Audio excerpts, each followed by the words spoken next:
कंस अपनी बहन देवकी के विवाह में डोली का रथ स्वयं हाँक रहा था। देवताओं ने सोचा कि कंस को यदि मृत्यु का भय दिखाया जाए तो शायद डर के मारे सुधर जाए।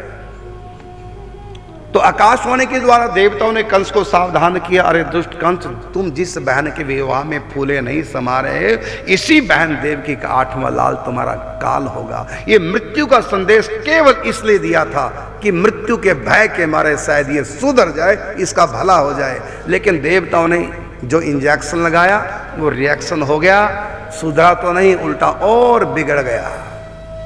देवकी का वध करने लगा, छुड़ा दिया। वसुदेव ने एक वचन से, क्या कि जितने भी देवकी के पुत्र होंगे संतान में तुमको देता रहूंगा, 8वां लाल तुम्हारा काल, उसको तुम कुछ भी करना, मैं वचन देता हूं, मैं न मथुरा से भागूंगा और प्रत्येक लाल को आपके समर्पित करता रहूंगा। आकाशवाणी को मैंने भी सुना, देवकी आपका काल नहीं, देवकी का 8वां लाल आपका काल है। कंस ने वसुदेव पर विश्वास किया और छोड़ दिया।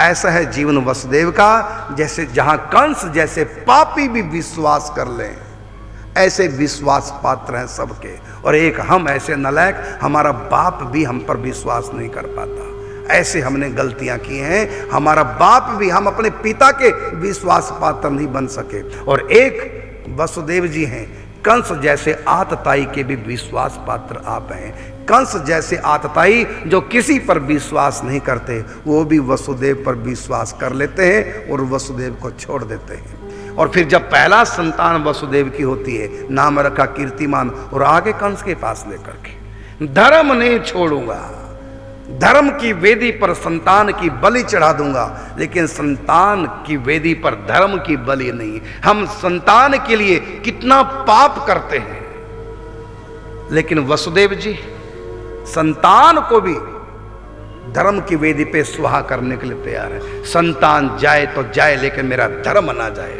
और आज अक्सर मैंने देखा, अधिकतर सरकारी अधिकारी अपनी संतान को सुख देने के लिए कितना रिश्वत लेते हैं, बड़े बड़े सुख, कोठी बंगले कारें खरीद के देते हैं। इतनी कमाई नहीं है जितना खर्चा करते हैं। ये कहाँ से पैसा आ रहा? काला धन, और ये सब का सब रिश्वत का धन। और बच्चों को पाल रहे हैं, अधर्म करके बच्चों को पाल रहे हैं। और यहाँ देखो, धर्म ना जाए, संतान जाए तो जाए। और संतान को लेकर के आ गए, धर्म को नहीं छोड़ा, संतान को कंस को दे दिया। भले मर जाए संतान मरे, लेकिन मेरा धर्म ना जाए। और कंस को इतना विश्वास था वसुदेव पर, वापिस कर दिया। बाद में कंस के मन में आया और ऐसा उनके पास संदेश भी पहुंचा और कुसंग का शिकार हुए। तुरंत वसुदेव जी के पास कंस आते हैं, उस बालक को छीना और जोर से पत्थर पर पटक के मारा। एक नहीं, दूसरे बालक के साथ भी ऐसा हुआ, तीसरा, चौथा, पांचवा, छठा, 6 बालकों की हत्या कर दी। इधर वसुदेव और देवकी को देखिए, आप पढ़िए स्वयं भागवत।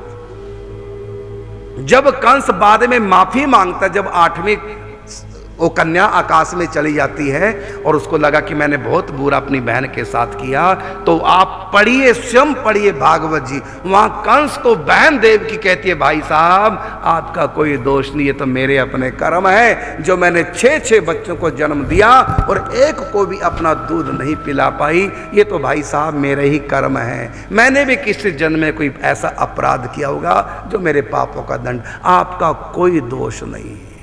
ये देवकी 6 बच्चों के हत्यारे कंस को कह रही है। इसलिए भगवान देवकी के घर जन्म लेते हैं।